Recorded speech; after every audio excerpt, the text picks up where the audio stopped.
of the Lord. Praise to you, O Christ. Please be seated.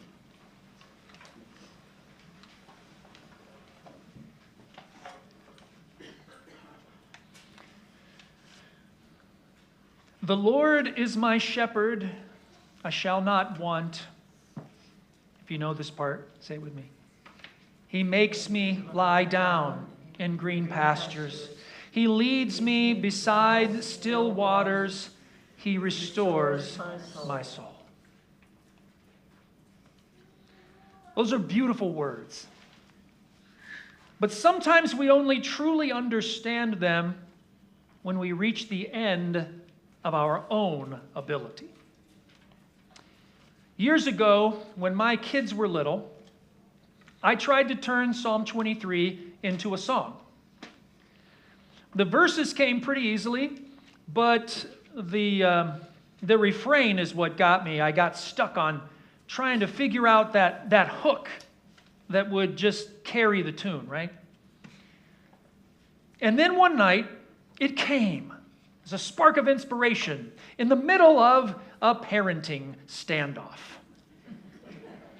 My daughter, Amaya, she was about 3 years old, and I was trying to put her to bed. Has anyone here ever tried to put to bed a 3-year-old? Well, I see the hands out there. She had no interest in going to sleep in her own bed that night.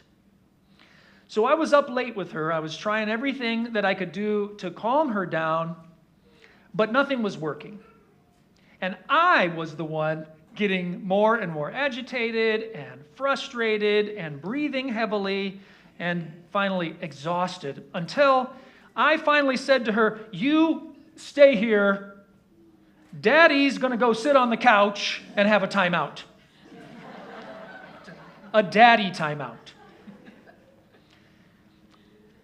And I meant it. I didn't have anything left. I was exhausted. I was being no help to either of us. So I sat there on the couch and I prayed, "God, I cannot go back in there. I don't have what it takes. I don't want to. You're just going to have to make me." And somewhere in that moment, with Psalm 23 running through my head, it clicked. Even then, God was doing for me what I could not do for myself. Making me lie down. Giving me rest. Beginning to restore something in me. And that's when the refrain came. Make me. Make me whole again. Make me love again. Restore my soul. Make me whole again. Make me love again. Restore my soul. Would you sing that with me? Make me whole again. Make me love again. Restore my soul. I'm going to sing the whole song later in the service, and when we get to that part, I invite you to join in with that refrain, okay? Well, that's the heart of Psalm 23, isn't it? God doing for us what we cannot do for ourselves. Because if we're honest, we're not that different from sheep. We don't always know what we need. We run ourselves into the ground. We wander. We get stuck. We put ourselves in places we can't get out of. And we're vulnerable to threats all around us. And so we need a shepherd, amen? One who guides, provides, and protects. One who leads us through green pastures and dark valleys. One who makes us lie down when we won't do it ourselves. one who rescues us when we get into trouble and stands between us and what threatens us.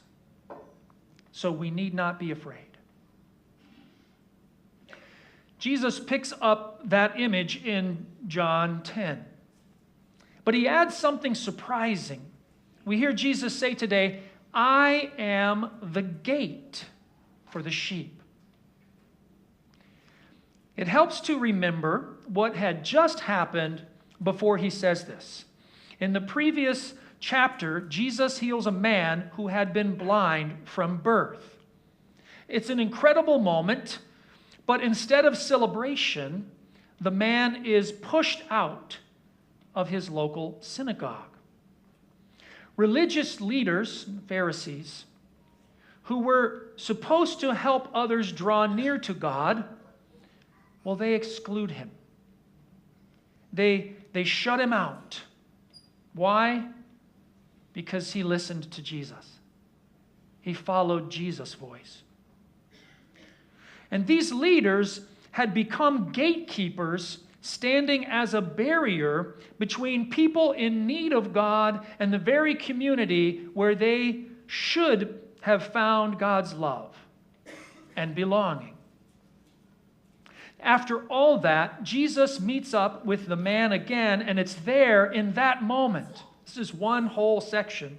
It's been recommended that you read the whole thing together, but that would be a long reading, almost all of John 9 and 10. But it's in this moment with the man who had just been healed and had gone through that intense experience. Jesus says, I am the gate. Whoever enters by me will be saved and will come in and go out, just like we heard the doggy door from one of our children, right? Come in and go out and find pasture. The thief comes only to steal and kill and destroy. I came that they may have life and have it abundantly. It's easier to understand Jesus when he says, I am the good shepherd, right? Which he does in the verse right after our reading, John 10, verse 11. It's easier to understand him saying that than when he calls himself the gate for the sheep. What does he mean by that? But see, in Jesus' day, people knew something about shepherds that we might miss. During the day, the gate to the sheepfold would be wide open. Sheep were free to come and go, to graze, to wander under the watchful eye of the shepherd. But at night, when danger was real and darkness closed in, the shepherd himself, or someone else hired to do it, would lie down across that opening. His own body became the gate. Which means the gate wasn't about keeping sheep out, but about keeping them safe within the fold and giving them access to that abundant life and freedom outside of the sheepfold. Come in, you're safe here, the shepherd says, and go out, you're free to live.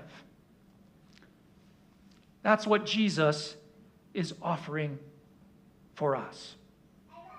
Not a barrier meant to keep people out, not a test you have to pass, not a standard you have to meet, but a living, breathing promise of his very presence with us. I will stand between you and whatever threatens you. I will place my own body in between the things that are dangerous.